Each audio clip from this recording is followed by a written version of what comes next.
A very good evening to you and welcome to another Wednesday journey across the country for news and reviews from NTA News Top Table. Tonight, the National Assembly looks to tackle insecurity with proactive legislation. Electoral Act Amendment Bill to come under the gavel Thursday. And with an eye on transport infrastructure development, roads and bridges take center stage as we track what is on track. Also on the news, we have a sweet tale of the federal government's sugar master plan and the not-so-palatable report on rising cases of illicit drugs. There is also a story that attempts to untangle the reef knot of climate change, charcoal, and livelihoods. These and more tonight. I am Fatima Omaruba. This is News Extra. So, shall we begin? Yes, we shall. Now, the Federal Executive Council has approved the construction and reconstruction of 5 critical roads infrastructure projects in parts of the country at the cost of 309.9 billion naira. Works and Housing Minister Babatunde Fashola announced this while briefing journalists. Borno State, Western Bypass in Kaduna, Deep Sea Port Access Road in Lagos State, and Obele, Ilaro, Kwakwalanto, Shagamu Road in Ogun State. This will be the largest single award of concrete roads ever undertaken by the government of Nigeria in one award. 204.4 million naira has also been approved for the completion of Makel Imodu Gomo Afo Junction Road in Kwara State.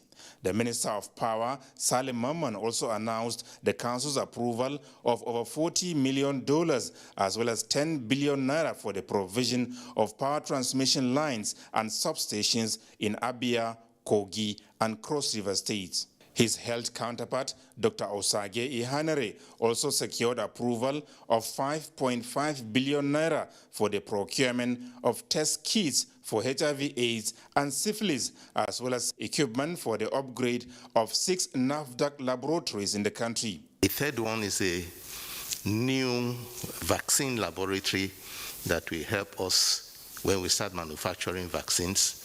As you know, NAFDAC is a regulatory organ, and their job is to test vaccines that are produced, whether they are fit or not.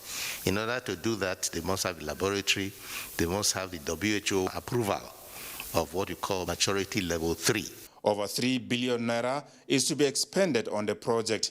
The Economic and Financial Crimes Commission, EFCC, also got approval of over 754 million naira for the provision of desired communications gadgets as well as command and control center. This is to enable the EFCC to comply with modern-day investigative techniques and improve its operational efficiency and support the administration of criminal justice system in the country, basically defensive and offensive cybersecurity systems. For the transportation sector, 1.5 billion naira has been approved in respect of roads construction at the Federal Ocean Terminal at One River State, while 161 million naira is to be expended on consultancy services in respect of BU Mega Water Supply Project in Borno State.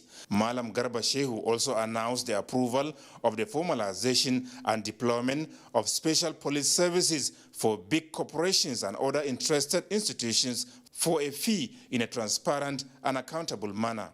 Part of the revenue will go to the federal government, part of it will go to the police, part of it will go into police allowances. This is something that has gone on for many years, and it happens in virtually all countries of the world. In our own case, it had remained non-formalized, and the government is concerned that leakages in revenue and incomes should be blocked. In the meantime, shortly after the meeting of the Federal Executive Council, President Muhammadu Buhari granted audience to Governor Hope Uzodinma of Imo State. Their meeting, held behind closed doors, lasted over 40 minutes, but details of their discussions were not made public. From the State House, Adamu Sambu, NTA News. And just before the Federal Executive Council meeting, President Buhari sworn in 5 newly appointed permanent secretaries to fill existing vacancies in the Federal Civil Service. Again, Adam Osambo has the details. Emerged from a rigorous screening exercise, including a written examination, ICT competency test, as well as an oral interview. The new permanent secretaries represent states where vacancies existed. They are Olusegun Olofunsho Adeniyi, Ekiti State; Marianne Ngozi Onwudiwe, Enugu; Ibrahim Yusuf Idris, Katsina; Marcus Olaniyi, Lagos; and Ibrahim Abubakar Kana, Nasarawa State. The brief swearing-in ceremony, conducted in compliance with the COVID-19 safety advisory, was devoid of any presidential address. Congratulations. The head of the Civil Service of the Federation, Dr. Folashade Yemi Eshong, however, speaks on the government's expectations from the new appointees. The position of the permanent secretary is one that is very demanding, and so they need to put in everything. They need to be accountable to God, first of all, and then to the country, Nigeria, and to Mr. President. They also need to work with a lot of integrity. The service needs a breath of fresh air of integrity. Some of the permanent secretaries spoken to by NTA News promised to live above board in discharging their responsibilities. This is an added federal task, and they say to whom much is given, much is expected. This is a time for us as federal permanent secretaries to work assiduously to support the government, especially Mr. President, in his quest towards actually getting Nigeria to the next level and ensuring that we provide what is best to the people of Nigeria. I've worked all these years in the Federal Civil Service from 1992 till date, and there's been all service to the nation, and I'm not sure I'm going to stop what I have been doing. Instead, the challenge is more, and I'm going to face it with all due diligence and ensure that I deliver to the people of Nigeria what they expect from government. What will Nigerians expect from you as permanent secretary? An efficient service delivered with fear of Almighty Allah. We'll do our best to support the government to execute its programs. Loyalty to the president, to the country, to make sure we help him to implement his programs. We have gathered a lot of experience with the service, and it's a very good thing to be appointed to the top echelon of the service. So what we should do is to hit the ground running. So I'm sure all my colleagues are going to hit the ground running. I'm going to support every effort of the president, so at least we make sure that we do all our best. The permanent secretaries were appointed from the various eligible directors in the federal ministries, departments, and agencies. From the State House, Adam Musambu, NTA News.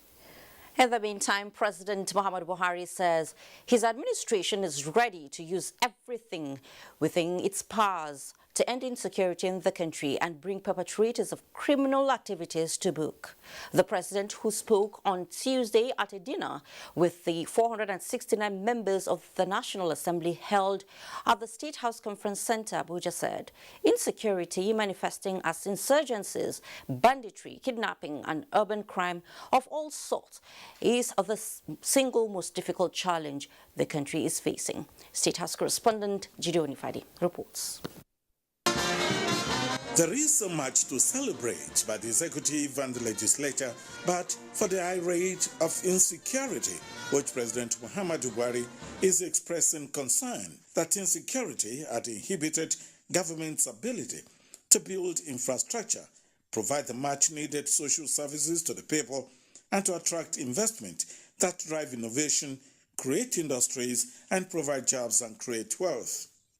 As the president says, some of the people who perpetuate these various manifestations of insecurity do so for profit, others in the name of discredited ideologies. I congratulate you all and thank you for your contributions to the difficult yet necessary task of nation building. It is our collective fate to have come into office at a time of significant challenges for our country. Overcoming these challenges require that we thrive and thrive long after we have all left. What this means, in effect, is that our jobs will not get any easier. However, the objectives we seek and will work together to achieve deserve our best efforts, regardless the sacrifice. We are prepared to receive the 2022 appropriation bill at the end of September by the grace of God. Ours is to continue with that our commitment of ensuring that we work on whatever is submitted to us, that we scrutinize and conduct all the necessary legislative duties to ensure that our scarce resources are properly targeted and prudently utilized. I believe before we go on Thursday, we'll have a new electoral act. And in the new year, we intend to bequeath the country a constitutional amendment that is worthy of the name amendment, which hopefully will go beyond tinkering at the edges and bringing us substantial change in Nigeria. None of our many achievements would have been possible, Mr. President, save that you cooperated with us and saw us as partners in progress. The president said he looked forward to continued collaboration and partnership between the executive and legislative arms of government, working together to achieve a shared vision of a peaceful and prosperous country. From the banquet hall of the State House, Jide Onifade, NTA News. Meanwhile, Senate is set to pass the anticipated Electoral Act Amendment Bill, reaffirmed commitment towards ensuring that the consideration of the amendment will be on national interest. National Assembly correspondent Ignatius Umpo reports that President of the Senate Ahmed Lawan was speaking when the Senate Committee on the Independent National Electoral Commission laid its report on the Electoral Act Amendment Bill. Submission of the report of the Senate Committee on the Independent National Electoral Commission on the Electoral Act Amendment Bill was the first item on the order of the day. After the report was laid for consideration on Thursday, President of the Senate Ahmed Lawan made some clarifications. Some of those accusing the leadership of the National Assembly are misinformed. Some are simply mischievous. This is the first time this report is laid here. And therefore, whatever will be discussed or considered about the Electoral Act Amendment Bill will be on the basis of what has been presented to the Senate here.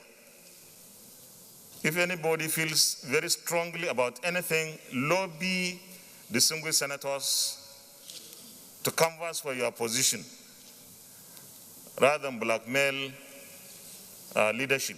Senate thereafter approved the report of its Committee on Public Accounts on queries raised by the Auditor General of the Federation against some ministries, departments and agencies of government for 2015.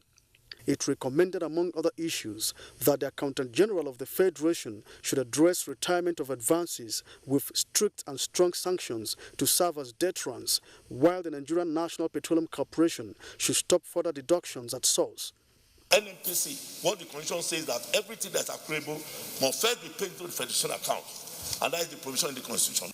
What will be very important is to ensure that we send these resolutions to the appropriate quarters for immediate implementation.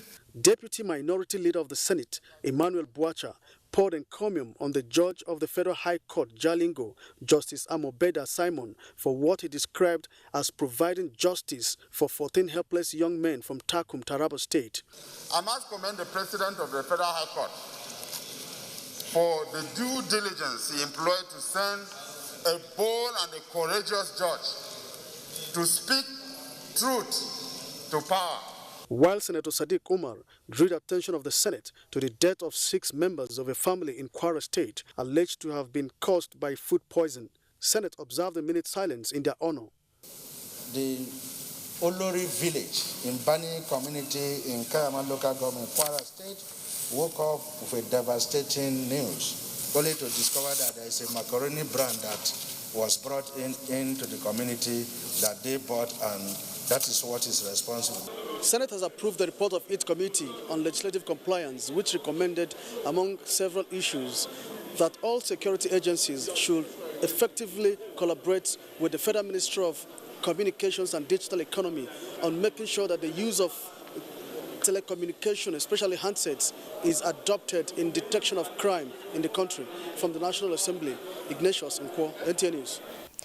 Now, during the National Summit on Security convened by the House of Representatives a couple of weeks ago, stakeholders shared perspective on ways to arrest the situation.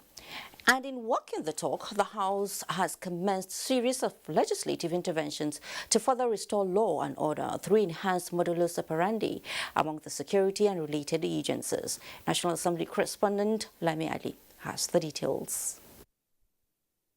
A concern that resonated at the summit was the lack of desired cooperation between and among the various agencies saddled with the task of securing the lives of citizens and public property.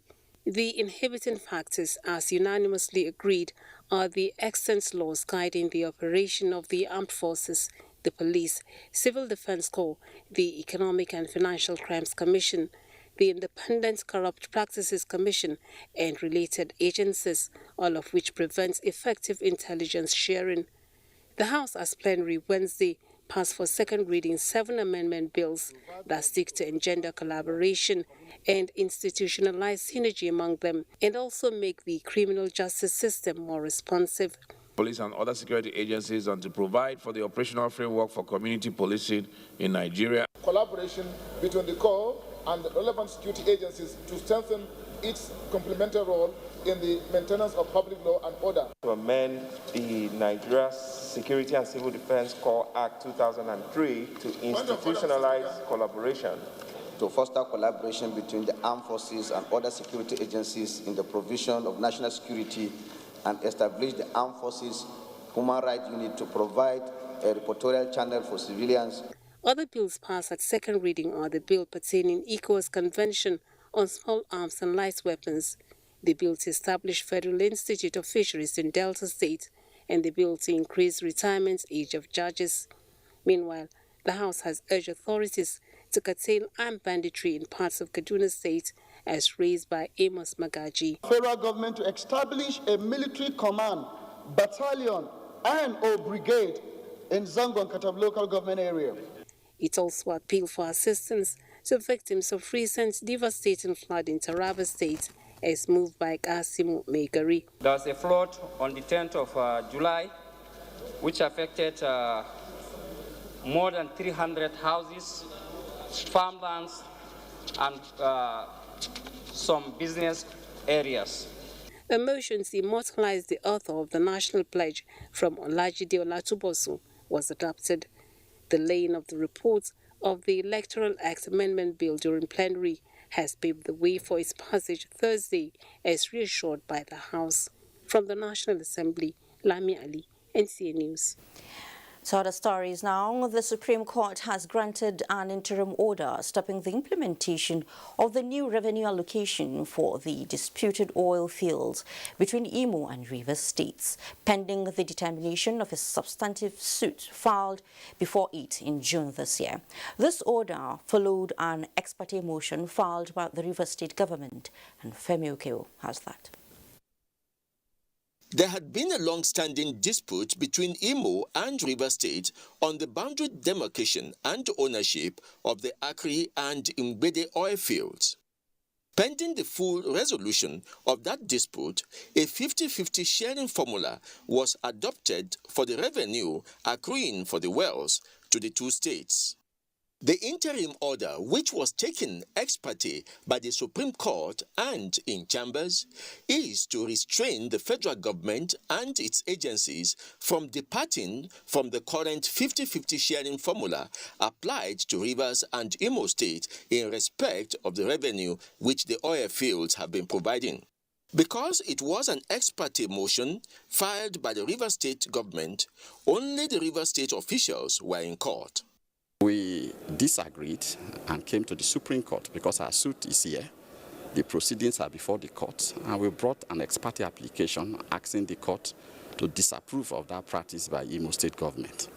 And happily today, the court has upheld the rule of law.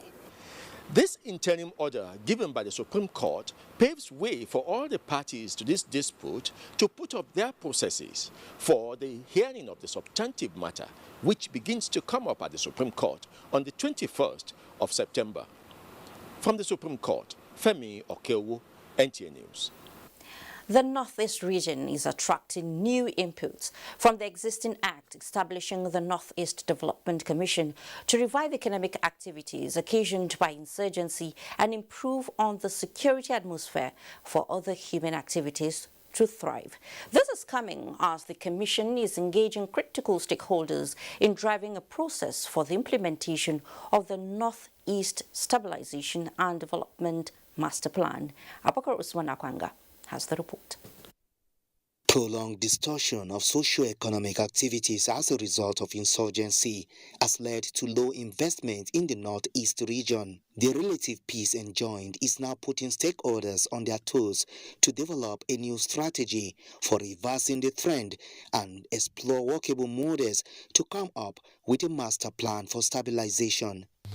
The Act stated that the master plan is supposed to be focused towards a period of up to 2030, which is a 10-year lifespan, starting from 2020, 2030.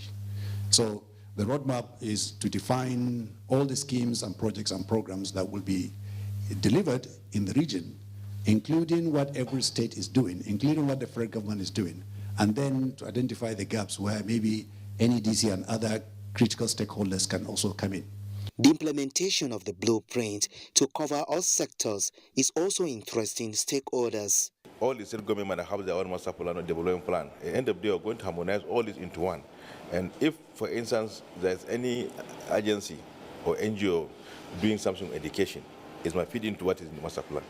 We look forward to continued partnership with the NEDC through the leadership and the development, implementation of this important master plan to support communities, peace and development in the Northeast region. Far-reaching solutions to address contemporary security challenges to infrastructure in the region is also to come up for discussion. Cannot wait until total peace, total in quotes, is achieved. So each area will be addressed by the plan, looking at the prevailing situation. This is considered as one of the major steps backed by the 2017 Act establishing the Northeast Development Commission to fast-track the speedy recovery and resettlement of IDPs occasioned by the activities of the Boko Haram insurgents in the Northeast region of the country. In Abuja, Abubakar Usman Akwanga, NTA News. Thank you, Abubakar. President Muhammadu Buhari has congratulated Honorable Justice Ademola Bakari at 90. In a statement, President Buhari recognized him as an accomplished public servant in the then Western region. The president extolled his enduring qualities of hard work, honesty, dedication, and passion as a respected jurist, publisher, and author who cherished truth, fairness and equity in the dispensation of justice. President Buhari joined family, friends and well-wishers of Justice Bakari to pray God to preserve him for many more years. It's time for us to take our first break, but fasten your seatbelt for a roller coaster ride by road, rail, and even a potential rocket flight into space as our correspondents are at their best with stories around transportation, all for your viewing pleasure when News Extra returns.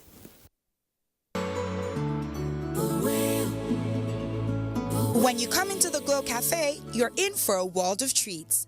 Not only can you monitor all your voice and data usage with ease, buy, share, borrow, and gift data and airtime in the smoothest ways, pay for any services of your choice using your airtime or your bank card, and manage or change your tariff plan to any plan you prefer seamlessly.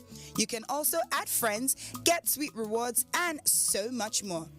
Oh, and don't forget, if you ever need to recharge outside the Glow Cafe app, just dial *805# to purchase airtime or data through your bank. So, step into your Glow Cafe today. Just dial *777# or download the Glow Cafe app today.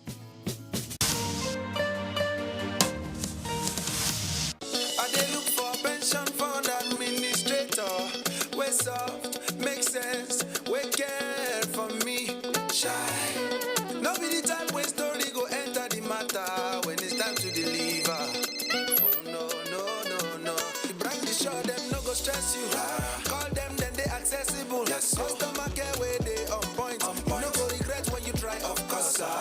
Profitable investment, everything be just a blend. If you know what's good for you, my guy, make you choose premium pension today. Make that switch to premium pension. Premium pension. Make that switch to premium pension. Join over 700,000 satisfied members and enjoy the premium experience at our offices across the 36 states in Nigeria, including the FCT. Call 094615-700-704 to make the switch today. Premium pension. Active today, premium tomorrow. The Honorable Minister of Transportation, Right Honorable Chiwike Rotimi Amechi, and the Honorable Minister of State for Transportation, Senator Gbemisola Rukaya Saraki, cordially invites the general public and stakeholders in the transport sector to the groundbreaking ceremony of Kano-Kaduna Rail Corridor by the President and Commander-in-Chief of the Armed Forces, Federal Republic of Nigeria, Muhammadu Buhari, GCFR. Date, Thursday, 15th July 2021. Time, 10 a.m. Venue, Zawachiki, Dawakin Kudu LGA, Kano State. Dr. Magdalena Jani, Permanent Secretary. Announcer. His Excellency the Executive Governor of Kano State, Dr. Abdullahi Umar Ganduje OFR, on behalf of the government and good people of the state, warmly welcomes the President and Commander-in-Chief of the Federal Republic of Nigeria, Muhammadu Buhari, to Kano, the center of commerce, for a one-day working visit. During the visit, Mr. President will perform the following functions: groundbreaking ceremony of Kano-Kaduna Standard Gauge Railway Line at Zawachiki, Dawakin Kudu Local Government Area, and commissioning of Dengi 3-layer interchange bridge at Zaria Road by Zoo Road in the metropolis. You are most welcome to come. Rochas Foundation All Students Association, Rofosa, felicitates with their father and benefactor, His Excellency Dr. Ole Anai Rochas Okorocha, GCSI OON, on the well-deserved occasion of his coronation as the Maga Al-Herin Hausa from the revered Daura Emirate, and conferred on him by the Emir of Daura, His Royal Highness Alaji Dr. Umar Farooq Umar, CON.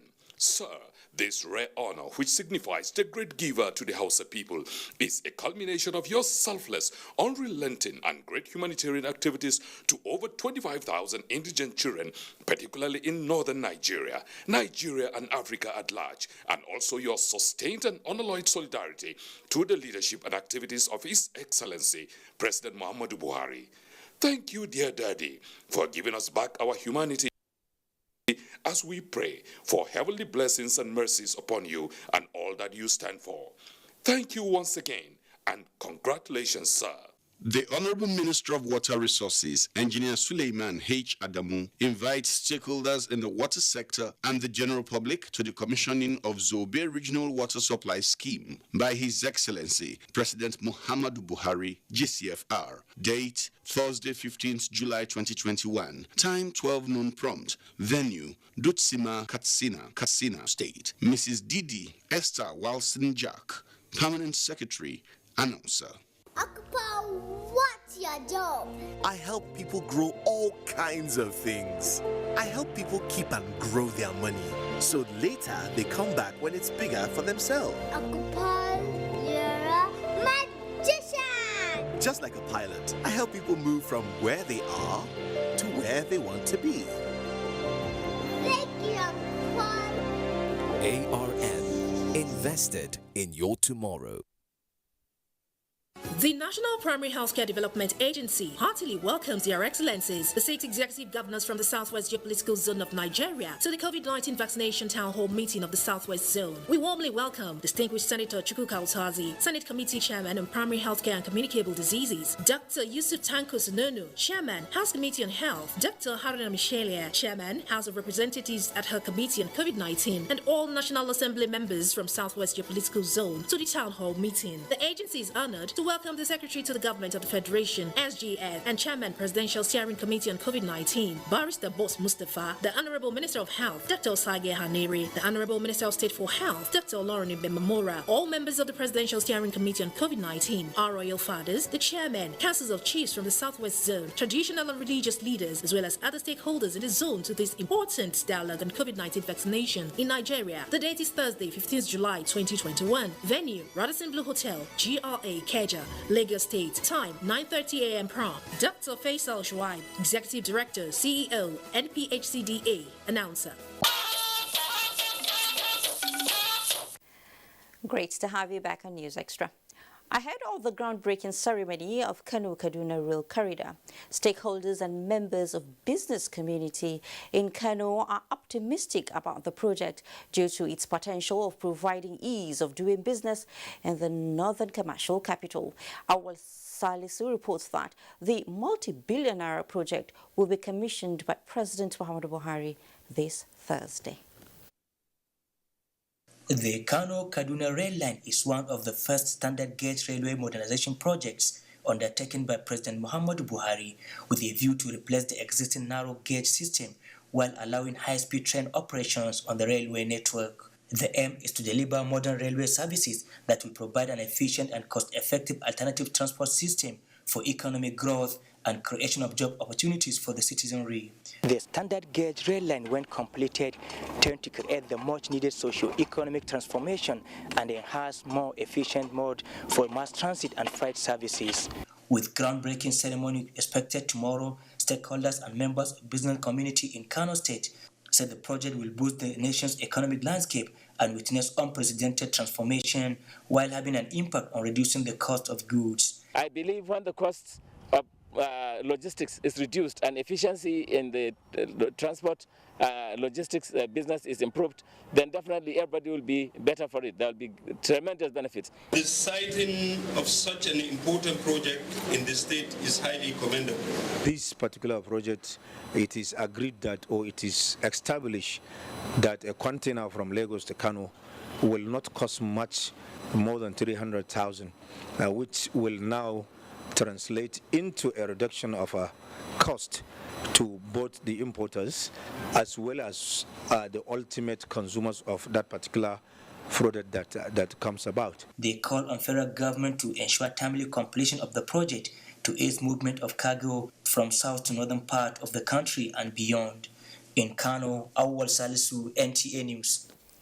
And if it takes prioritizing availability of functional infrastructure to be associated with sustainable development, then here is a further justification for the federal government to lay the foundation stone of the new Kaduna-Kano standard gauge rail line modernization project, expected to be performed by President Muhammadu Buhari this Thursday in Kano. And from Kaduna, Hamza Musa Makarfi reports on the strategic initiative long awaited by the people.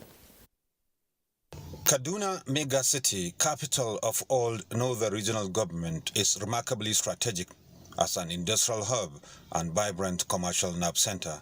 This qualification makes it tick under federal government's 25-year vision for railway sector development. Actualizing this important vision of the federal government in this new corridor also means bringing to life businesses like this of warehousing, where finished products and produce are kept to move the economy forward. To the beautiful city. Abuja-Kaduna standard gauge line is in service since July 2016. Lagos-Ibadan standard gauge is achieved as prospect is high for additional segment of Kaduna-Kano and ongoing Kano-Maradi linking Niger Republic. The connection through rail would position Nigerian ports as the choice for import and export business of the people of landlocked Niger Republic. Findings show Nigerian government paid $218 million of the total $1.2 billion expected to fund Kaduna-Kano project. Mr. President is fulfilling one of his campaign promises, and I think everyone is happy about this development. It will also be a good benefit to those people that are doing business. That step is not only going to encourage the commercial businesses, it's also going to bring Nigeria to the modern technological world development. Before end of the year, funding will reach $600 million as part of deliberate policy to minimize borrowing, and that will translate into promoting economic well-being of Nigerians while linking them with the rest of sub-Saharan Africa. In Kaduna, Hamza Musa Makarfi, NTA News. Yes, we all know President Muhammadu Buhari will on Thursday, 15th July 2021, lay the foundation stone for the construction of Kano, Abuja section of the Lagos-Kano Railway Modernization Project. The project is among the 25-year vision approved by the federal government for the rail transportation industry back in 2002. Joseph Oreste reports.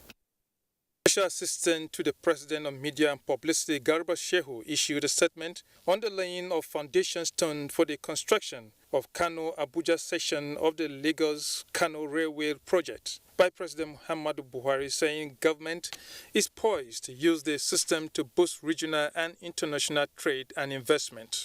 In 2002, the federal government approved the construction of the Lagos-Kano Railway modernization project, which was then assigned to a Chinese company, China Civil Engineering Construction Company. A supplementary agreement was signed on the 22nd of October 2002 for the implementation of the Abuja-Kaduna segment of the rail line. This section has been completed and inaugurated by the Muhammadu Buhari administration. Other segments of the railway project include the 156.8 kilometers Lagos-Ibadan double track signed for construction in 2012. Also in 2016, an agreement was reached between the federal government and the Chinese company for an extended distance of 8.57 stretching to Apapa Port. In June this year, President Buhari visited Lagos State and inaugurated the project. The same vein, the construction of the proposed Kano-Ibadan section, which traversed Oyo, Osun, Kwara, Niger, Abuja, Kano, Kaduna, and Kano State, was signed in 2019. The federal government says the rail line project is also to accelerate trade and investment within the West African sub-region, where the 15 ECOWAS states committed to sub-regional railway network. The federal government says the rail line project is to accelerate trade and investment within the West African sub-region, as the 15 ECOWAS states are committed to sub-regional rail network. As the president laid the foundation stone for the construction of Kano-Abuja section of the Lagos-Kano Railway Modernization Project, Thursday, 15 July 2021, the administration wishes to create a condition for economic cooperation, material and personnel exchange within regions and surrounding countries. In Abuja, Joseph Utsen, NTA News. And from Abuja, we head to Port Harcourt now, where the ongoing construction of Bonny Link Road in Rivers State by the federal government after several years of neglect has set a new template of infrastructural development in the coastal communities of the Niger Delta region. The project connecting the Bonny oil and gas terminals to the hinterland is expected to address the plight commuters face on the waterways on a daily basis. Robinson Deradaiti has an update on the project. Yes, residents of Andoni and Bonny have been transporting their goods and materials through barges and boats, contending with hazard on the waterways. Attempt by successive governments to construct the road was unfruitful until October 2017, when the present administration of President Muhammadu Buhari re-awarded the project to Julius Berger. It is a public-private project estimated at over 120 billion naira between the federal government and the Nigerian Natural Liquefied Gas Company. The road is about 40 kilometers and over 37% of it has been completed with vehicles plying it. It will bring more development to Ghana here. And the Ghana people are very happy about it. When it was bad, to even pass this road, go to near neighboring community was very difficult, because we experienced flat tire, accident, and a lot. But since they are doing this work on this road, we are enjoying it. A single carriage road with 13 bridges. 3 are major bridges with not less than 500 meters long, and a pipeline crossing bridge to protect oil facilities. Presently, 5 bridges are 80% completed. This is Nanabiye Creek, where the third major bridge will be constructed. It will take less than 10-minute drive from here to Bonny Highland.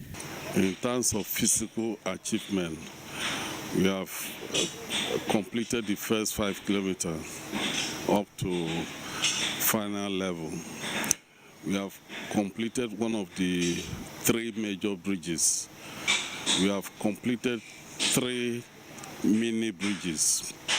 We have completed one bridge over pipeline crossing at the Bonny end of the project.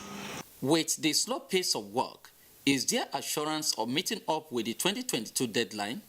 Presently, they have applied to the engineer to permit them to work overtime on Sunday, Saturday, Sunday, and at night. If we can't beat that deadline, definitely we will not extend it beyond extra 1 year.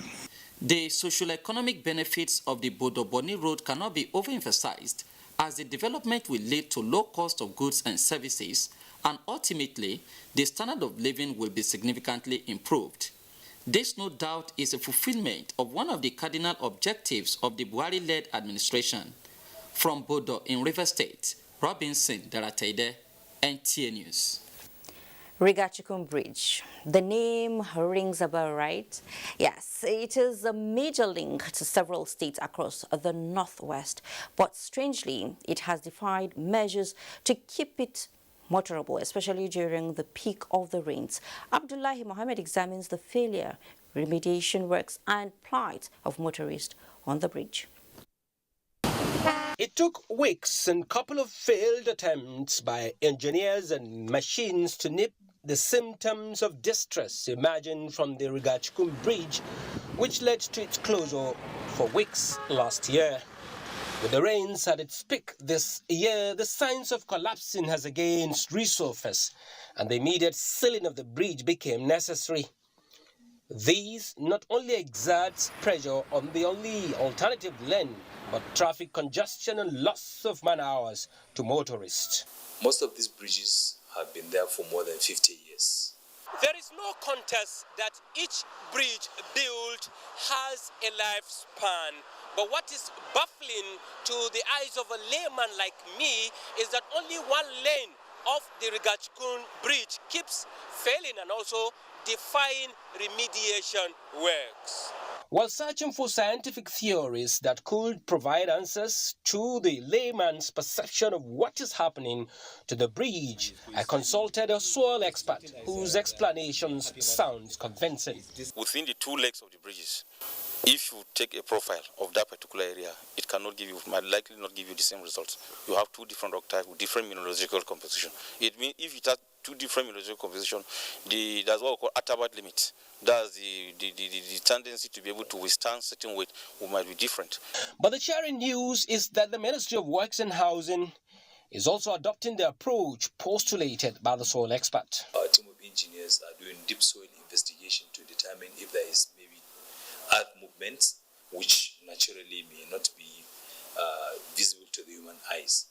And then seismic surveys are being conducted to determine how the structural integrity of the bridge itself. So I believe from the studies we'll be able to determine what exactly needs to be done. Lagos-Kano Bridge links more than 5 states across the northwest and by extension 3 others in the northeast. In Abuja, Abdullahi Mohammed, NTA News. Thank you, Abdullahi. Now, Gombe State is equipped to combat fire outbreaks and other emergencies requiring quick response. Emmanuel Akilo reports that this is made possible because the state now owns the modern firefighting equipment delivered to the state by the Controller General of the Federal Fire Service and inaugurated by Governor Mohammed Ino Yahya. Show of force by firemen to demonstrate the capability of the new firefighting equipment deployed to Gombe State by the Federal Fire Service. Governor Mohammed Ino Yahya, who inaugurates the equipment, appreciates the federal government for concern in safeguarding the lives and property of Nigerians. We are making a lot of effort now to open up, especially those areas that have no access. In the local settlements of the people, we are trying to provide access so that fire service, securities, network, and all social services will get to the people for them to have the impact positive impact of government. To effectively attend to fire disasters and other emergencies, the base of the fire service is always very important, and their location in Gombe State, the controller says, is strategic in giving them advantage to attend to emergencies. In disaster management, what is important is response time. And if you put us in an extreme corner, we have to be traveling to another extreme corner. But when we're in the center, we can cover less distance to attend to emergency. The equipment also comes with kits for firemen to help them execute emergency duties effectively. In Gombe, Emmanuel Akila, NTA News. And a bit on education now, the Registrar of Joint Admission and Matriculation Board, JAM, Professor Ishak Oluyede, has called on government to create strategies in combating examination fraudsters who, under the guise of tutorial classes, are forging A-level qualifications, thereby corrupting the country's education system. Professor Oluyede stated this at the foundation-laying ceremony of JAM International Talent Resort at Bogon, Osun State. Femi Afariogun reports. Eminent personalities took turn to lay the foundation stone of the proposed JAM's International Talent Resort located at Bogon area of Osun State. The world-class ultra-modern educational facility is to serve as a hub for researchers and scholars engaged by JAM for academic purposes. There is a spike in the number of undesirable elements who are compromising the integrity of public examinations. Standard facilities such as the one we are putting in place today will enhance the efforts of the board in combating such evil. Oluyede represents a shining gladiator in this quest, and as a state, we are proud to be associated with him. Let me assure you that on our part as a community, we are fully prepared to ensure the security of both personnel, materials, equipment, and machinery of our benefactor, JAM. Meanwhile, drawing from the successes recorded by the examination body in reducing malpractice in UTME, JAM Registrar Professor Oluyede wants same measures extended to other examinations such as IGMB and JUPEB, as it reacts to the call in some quarters for the cancellation of the last UTME results. When people are defeated and they are fraudsters, they must respond. You can't kill people. They had planned examination malpractice and we blocked all the avenues for them. When completed, the center will have, among other facilities, 4 CBT centers with a total seating capacity of 1,000 and a researchers village. From Bongon, Femi Afariogun, NTA News. President Muhammadu Buhari has sent warm greetings to Babatunde Ogala, a senior advocate of Nigeria and former national legal advisor of the All Progressives Congress APC, on his 60th birthday, whose knowledge and experience have been most valuable to the country. President Buhari knows the contributions of the former APC legal advisor to the growth of democracy and good governance in the country, most profoundly in interpreting the constitution and manifesto of the party and guiding leaders to keep their promises, a feat the president attributes to his fear of God, love for humanity and passion for the good of the country. As the notable lawyer and party loyalist turns 60, the president prays for longer life and more wisdom for service. In the meantime, President Muhammadu Buhari and the First Lady Aisha Buhari rejoice with Mrs. Folorunsho Alakija, distinguished business leader and philanthropist, on her 70th birthday on July 15, 2021, extolling her for dedicating her resources to humanitarian causes.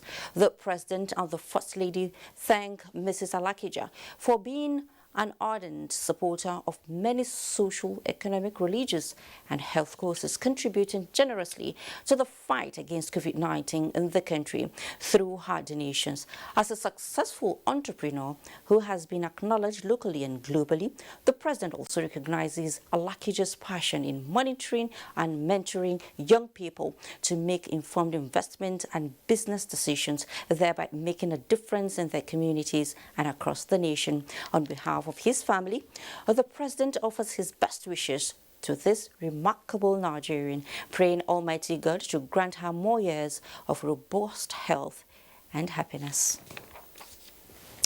Let me ask you a question.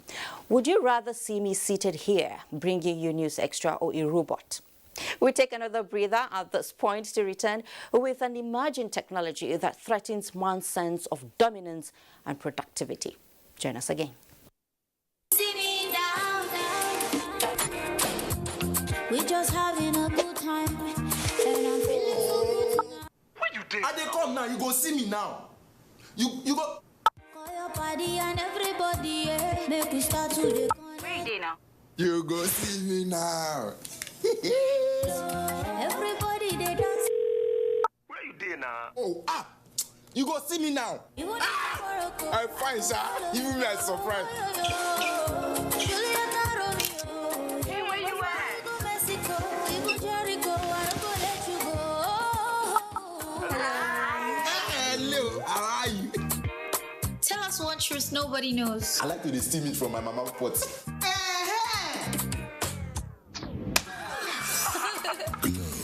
The best data plans in town. Dial *777#. See, nurse, she's saying she feels unwell, despite my efforts to practice good hygiene. Mom says wash your hands to keep the germs away. Washing hands is good, but surfaces can also have germs, and you shouldn't use just anything for cleaning them. Use Jig.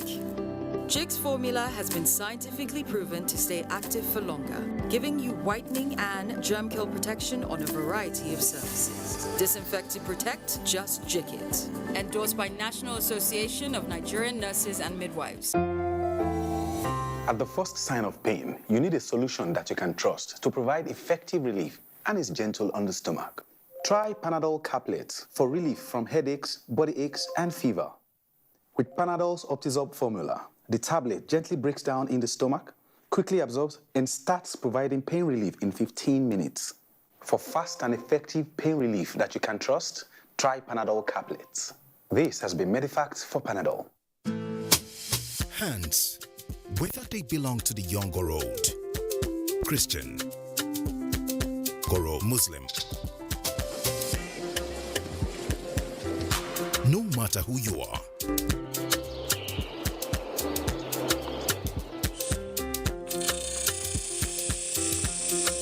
your hands are powerful.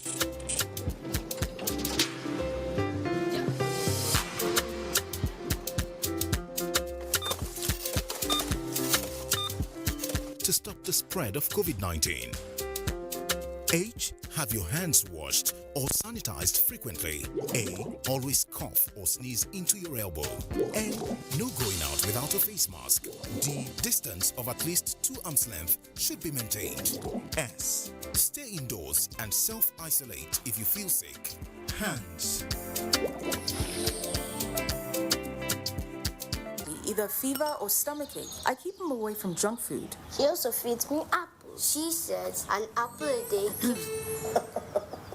If you want to keep germs away, then also wash your hands regularly with Dettol soap. Meaning? Germs and disease spread through the hand also. For this, use Dettol soap. Dettol protects from up to 100 illness-causing germs. Dettol soap is endorsed by the Nigerian Medical Association. Be Dettol sure. Since 1971, Nigeria's foremost human capital development institution, the Industrial Training Fund, ITF, has been at the forefront of equipping Nigerians with skills for national growth. Today's ITF has repositioned and refocused its programs, forging new partnerships locally and internationally to effectively deliver on its mandate. With 37 area offices and 5 industrial skills training centers across the country, ITF is pushing to reduce unemployment by providing relevant technical and vocational skills for employability and entrepreneurship in diverse trades and crafts. Whether you're a public or private organization seeking to improve the skills of your personnel or an individual looking to acquire skills that will increase your chances of employment or even to help start your own business, today's ITF has a program for you. Speak to us today. Contact our area offices nationwide or visit our website www.itf.gov.ng. ITF, developing the nation's human resource. GoTV Biggie Goals promo don't land. Better digging levels, better grooves, no hard at all on top GoTV. Make you not miss this awoof as GoTV price don't go down low for inside Biggie Goals promo. Now you fit get GoTV decoder, GoTenna with 1 month max subscription will be 9,500 naira before for 6,900 naira now. See discount. Make yourself enjoy football for inside your house. Cross your leg, watch BB Niger drama and shows for Africa Magic and international series them. Biggie Goals promo now for you. Better discount. Go get your own now for only 6,900 naira to enjoy max levels for GoTV. This offer no go to tell. GoTV. Love it. Welcome back. 15 trillion naira infrastructure company begins operation in third quarter 2021 as Nigerian Exchange Group All-Share Index slightly gained to close trading session in positive territory. Let's talk business, and here is Musa Abubakar with the business news. Thank you. So, the central bank says the 15 trillion naira infrastructure corporation of Nigeria, Infraco, will begin operations in the third quarter of this year. CBN Governor Godwin Emefiele, who announced this during an investors webinar, explained that analysts estimated that over 350 trillion naira is needed to support infrastructure investments over the next 10 years, adding that if these investments were made, Nigeria is likely to attain a gross domestic product growth rate of over 10%. We believe that through partnership with the private sector, Infracorp will be able to leverage close to 15 trillion naira over the coming years, which would help to close the gap on our infrastructure funding needs and would help to catalyze growth in other key sectors of our economy. The equities market closed Wednesday's trading on a positive note. The all-share index climbed 0.04% to close at 7,872.55 basis points, and equity capitalization at 19.7 trillion naira. 197.2 million shares, worth 2.1 billion naira, were traded in 3,610 deals. UBA, Access, and Zenith Bank were the most traded shares with a combined volume of 82.1 million shares valued at 953.6 million naira. Well, that concludes business news. It's back to you, Fatima. Oh, thank you so much, Musa, for the business package. Now, the Central Bank of Nigeria, CBN, is developing a tertiary institutions entrepreneurship scheme that will change the mindset of graduates from job seekers to job creators through skills development. A governor of the Apex Bank, Godwin Emefiele, disclosed this at the 35th Conference of the Association of Vice Chancellors of Nigerian Universities holding in Kano. Mohammed Rabiu Ali reports. An estimated 600,000 graduates from tertiary institutions annually join the labor market after participating in the National Youth Service Corps program, seeking for white-collar jobs, a situation that contributed to the rise in the nation's unemployment profile. To address this trend, the Central Bank of Nigeria is partnering tertiary institutions across the country to foster an entrepreneurial culture in youth. The Conference of Association of Vice Chancellors of Nigerian Universities also seeks to address similar issues bothering education system in Nigeria. These include sustainable funding, digital learning, artificial intelligence, and quantum studies. Entrepreneurship now needs to be taken to the universities. We need to take it to our graduates. Each time we move away from our graduates looking at white-collar jobs, they need to go down, back, being orientated, being trained in entrepreneurship, and that's why we are here. We are accordingly optimistic that, as the case with previous assemblies, the outcome of this year's conference will showcase the impactful strategies for improving the quality of tertiary education system in our country. It's not only heartwarming, but also gratifying as a matter of national and international importance relating to university education in Nigeria. I urge all our members to remain strong and supportive of this enduring association. The conference has the theme, pathways to green investing, creating funding, and DARQ technologies in Nigerian universities. Muhammad Rabiu Ali, NTA News. The initiative of the federal government to promote advanced technology and development of human capital has given rise to the use of blockchain technology and artificial intelligence in providing solutions to industrial and environmental challenges. Minister of Industry, Trade and Investment, Adeniyi Adebayo, stated this at the inauguration of an electric vehicle power charging station in Lagos. Abolade Salami reports. As the world evolves with the introduction of new technology characterized by robotics and artificial intelligence, Nigeria is not taking a back seat in our quest to be identified as an innovative, creative and research-based country. Minister of Industry, Trade and Investment Adeniyi Adebayo said the strategic transition from fossil fuel to pure electric power will help reduce environmental pollution with its attendant emission of carbon dioxide. It will offer students first-hand experience with the latest innovations in mobility and renewable power technology. It is strategized to be an effective platform for focused research and development into even more applicable vehicle electrification solutions for Nigeria and Africa.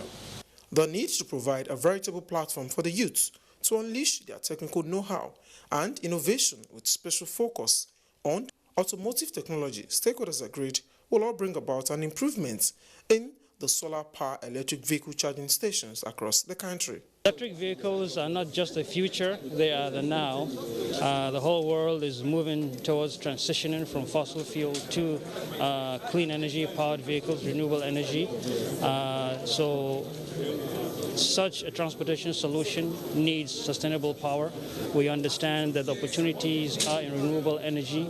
So what better way than to leverage that sustainable energy to power these transportation solutions? As the country rates herself among nations of the world with an assembled electric vehicle to actively protect the environment through zero-emission vehicles, industry players are calling for an effective monitoring of the solar-powered vehicle charging stations. In Lagos, Abolade Salami, NTA News. Forest covers are popular as natural shield against extreme weather conditions. They sequester carbon, serving as lungs of the earth. Now, depending on this natural shield by millions of Nigerians, have become a conflict between immediate survival and sustainable livelihood. Let's join on Nge Fanface in this report on climate change, charcoal and livelihoods. Climate change is fast becoming a global emergency, a pandemic of sorts.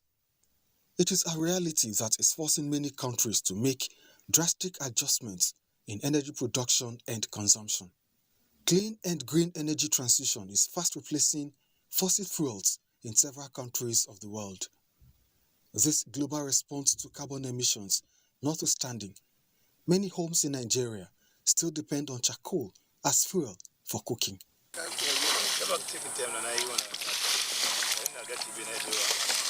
The Melamba Coal Company in Kokona, Nasarawa State produces more than 100 bags of charcoal every week. It is a family business run by natives who are oblivious of the effect of their enterprise on the climate. I reached 15 years. I do this kind of business. Anya Daniel understands the effects of charcoal production on her health, but has no idea it is destroying the environment. Go pack firewood for bush, carry corn fish water, put for ground, carry garma, fish. The time you go open myself, fire, heat, they worry you for your body. See how we don't live duka. Like we men, you no go feel power. You no go feel power because that's heat where they if you put water, that heat where they come out. If the heat catch you well. If you no drink milk with pan oil this thing. Yusuf Sharma tells me how years of burning firewood has impacted the fertility of the land. To farm in the place we have burnt charcoal, all the crops will not bear it because that place is no more fertile.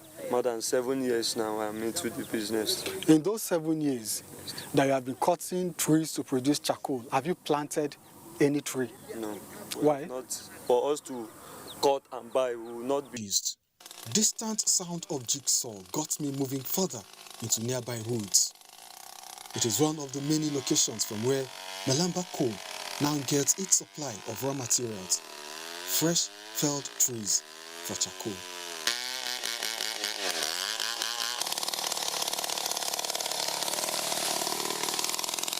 Yusuf Bala is the architect of this distraction. As we cut, you know, in our bush now, as we cut some small one they grow. That's why we know the plant. Now we not get seed where we could plant. That's the only thing. One could not help but wonder if there are no regulations to discourage unfettered deforestation for cooking fuels. Minister of Environment, Mohammed Mahmoud Abubakar tells me there are. As we stand, exportation of charcoal has been banned. Forest product suspended.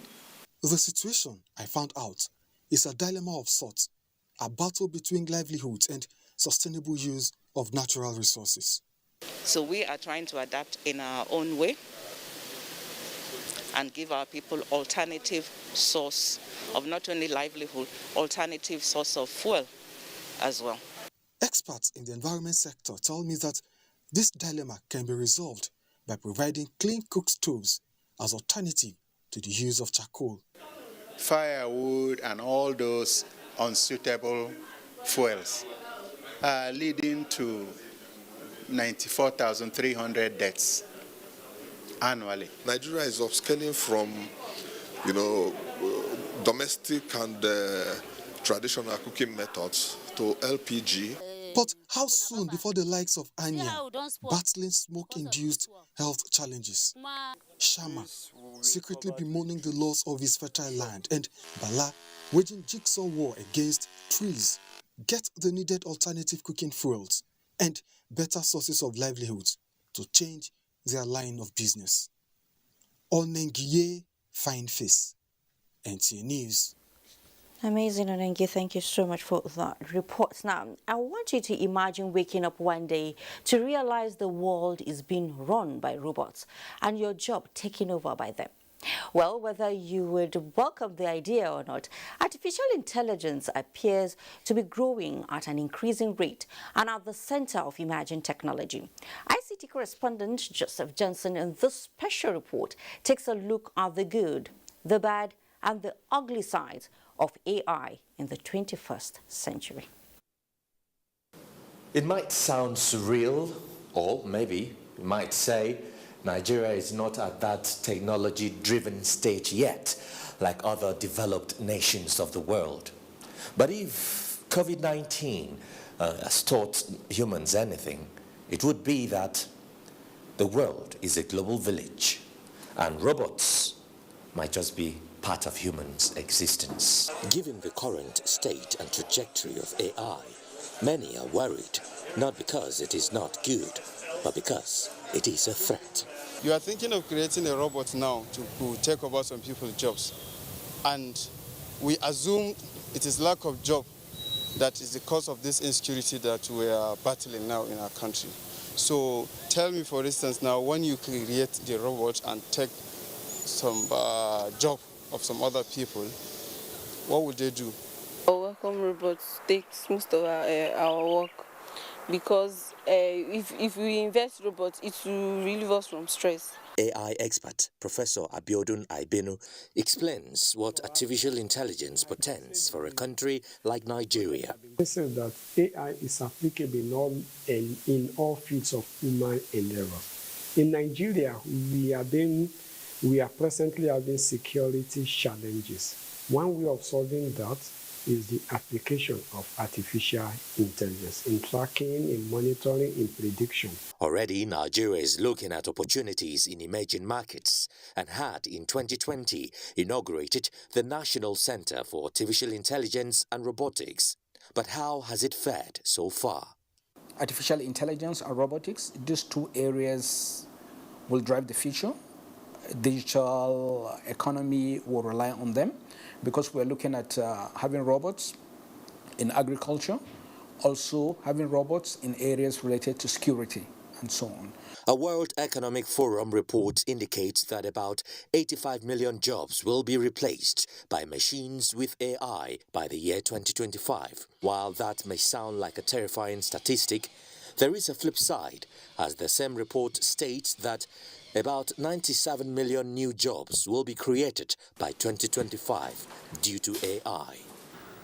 As it evolves, experts say artificial intelligence will play an increasingly critical role in shaping the way the world works, lives, and plays. Joseph Johnson, NTA News. I guess you're aware of the resurgence of cholera in parts of the country with the attendant loss of lives. So are you contributing to the spread or preventing it? I urge you to stay right there for our next segment for a beat on health and other stories ahead. Makes Trophy Stout truly extra special. Smoothness that caresses your palate. It's the rich blend of all this and more that makes this probably the world's finest stout. Looks like you found extra special. Trophy Extra Special Stout. For extra special richness. Not for persons below 18. Drink responsibly. The future belongs to those who leverage on digital innovations. Digital Peers International presents Digitest Online 2021, an online summer camp that brings ages 8 to 18 together across Nigeria, Canada, US, and more countries. Theme: Digital Skills, Pathway to Prosperity. Date: 8 to 16 August 2021. At Digitest, kids and teens will unearth their potential to create digital products with possibilities of making profits online. Participation would be virtual with few physical non-residential at the Digitest Center, Abuja, and we all enjoy a level playing field to compete with students across the globe. Lots of prizes to be won. Give your kids an opportunity of a lifetime today for only 5,000 Naira for virtual and 20,000 Naira for physical. To register, visit our website at www.digitalpeers.org/digitestonline2021 or call 08077823307 or 08077823308. Dear compatriots, our country can be as great as we want. Let us all commit ourselves to its greatness. We must be willing to set aside our differences, unite and stay as one. In our expansive landmass, human and material resources, and plurality lies our strength. Let our challenges lead us to rediscover our common ground, and together, let's find solutions. This will take some time, so it requires patience, tolerance, and forgiveness from every one of us. Let all hands come on deck to protect and transform our country. Let us unite and see each other not as adversaries, but as brothers and sisters. Together, we can build a better Nigeria for ourselves and for the next generations. This message is brought to you by the National Orientation Agency, NOA, with support from Nigerian Television Authority, NTA. Thanks for staying. As important as sugar is, Nigerians consume more than the country can produce, with imported refined ones supplementing the 1.7 million metric tons requirement in the country annually. This, the federal government has been striving to upturn as it now moves to the phase of real field sugar production, having recorded success in stopping importation of refined sugar with its national master plan. Executive Secretary of the National Sugar Development Council, Zach Adidiji, says the presidential intervention in the sector has been helpful. Musbaut and Wahab reports. Nigeria has a 10-year master plan to be self-sufficient in sugar production as the country consumes about 1.7 million metric tons of a substance annually. 7 years into the implementation of a backward integration policy of a master plan, the certified major investors are stabilizing, building multi-billion-dollar refining plants, while the pursuit to create 50,000 direct and more than 250,000 indirect jobs continues. We've installed more than 3 million metric ton capacity of refining, which is almost doubled the local consumption that we have. So we've stopped effectively the importation of this refined sugar. So we've limited the importation to only 3 operators who are committed to our backward integration program that we are doing. Now, the next phase is the real field production, which requires not less than 238,000 hectares of land for cultivation of cane. But this phase has come face to face with challenges which include land access and community hostility, funding and human capital, among others. But then, the council says it has found a potential solution.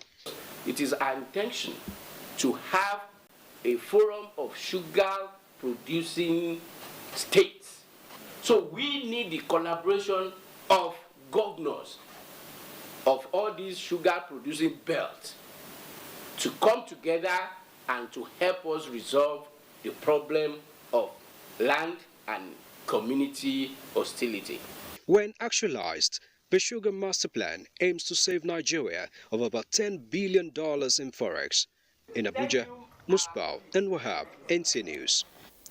Let's talk health. The resurgence of cholera in parts of the country is one worrisome development that has put relevant organizations saddled with mitigating the impact of the disease on their toes. Why has cholera outbreak currently reported in 17 states and the Federal Capital Territory, with over 300 lives lost so far? They remained a recurring decimal, despite government's efforts of reversing the ugly trend of open defecation, said to be the major contributory factor. Health correspondent Rabi Abdullah seeks answers to this and more in the report. Cholera, or bacterial disease causing severe diarrhea and dehydration, is usually spread through contaminated food or water. Cholera occurs in endemic countries such as Nigeria, mostly during the rainy season. Call it a case of what goes around comes around, and you won't be wrong. Once there is open defecation, immediately rain set in. The run water will wash the feces into the river. The president has issued order number 9 that targets the achievement of Nigeria open defecation by 2025. But the problem is the state are not buying in, and also the local government are not buying in. The current outbreak in 17 states and the FCT is said to have recorded more than 50,000 suspected cases, out of which 17,512 have been confirmed, with more than 300 deaths recorded. The Nigerian Center for Disease Control, NCDC, is coordinating the national response co-led by the Federal Ministry of Environment and that of Water Resources in view of the link between cholera, water, sanitation, and hygiene. The OC was activated with partnership of the stakeholders. The states are the ones to guide, to lead in this response. We are there to support technically and probably with commodities. And all the states we were able to give them, commodities like IV fluids, all the resources like RDTs, rapid diagnostic tests. Although said to be quite expensive, vaccination is a component of the national response to the current outbreak. From 2012 to 2017, assessment was done on hotspots and what is the really trend of cholera data. And then a vaccine plan was developed. But we have presented this plan. Our partners have agreed to start vaccination, at least this present outbreak, in Bauchi. Experts believe that a behavioral change among the populace that complements the federal government's renewed impetus on zero tolerance to open defecation, backed with the necessary infrastructure, with time, might just change the narrative around Nigeria's cholera story. In Abuja, Rabi Abdullah, NTA News. The Christian Council of Nigeria is championing a week-long campaign to end violence against women and children in the country. Kenneth Nanim reports that the Public Enlightenment Program is in line with the UNICEF project under the European Union United Nations Spotlight Initiative. Gender-based violence is a global phenomenon. This government at various levels, individuals and organizations are not relenting in stemming the ugly trend. Now, the Christian Council of Nigeria is directing attention to the ill as it challenges religious institutions to use the gospel of truth to fight violence, exemplified by Jesus Christ, who gave protection to women and children. Jesus took little children into his arms and blessed them. Jesus made them the best examples of the kingdom life and insisted that doing good to them attracts the mercies of heaven, and doing evil to them the condemnation of heaven. Jesus adjusted the social role of women in his time. He loved them and he worked with them. The campaign is also aimed at breaking the silence culture and deal with the issues of stigmatization, as well as getting justice for victims. If there is a safe space to speak, people can come. When I know that when I speak, I will be believed, I will speak. When I know that if I speak, that I will not be judged, because most times we turn the victims into a perpetrator. We are also trying to tell leaders of the church, give protection to a woman who is being abused in her home. You don't tell her go back because the Bible says you should not divorce, and so because of that, go back until she dies. We are targeting 6 states as our pilot state, and in the FCT we've gone to about 3 area councils. After this pilot, I believe this sensitization will continue. The religious body also urged citizens to complement government's effort in tackling all forms of insecurity that give rise to violence on women and children. Kenneth Nanim, NTA News. And on the sports scene, the last European Football Championship ended at Wembley Stadium in London, with the host losing on penalties in the final. Correspondent Omoyemwen Onubon reports on the tension associated with penalties. In sports, each event has its rules to determine winners. In football, penalty remains the last resort when there is a tie. However, the intense emotional nature of penalties in football contributes to explaining why millions of spectators watch such major events, either at the stadium or in front of their television or at viewing centers. Think, for example, for the just concluded European Football Championship between Italy and England.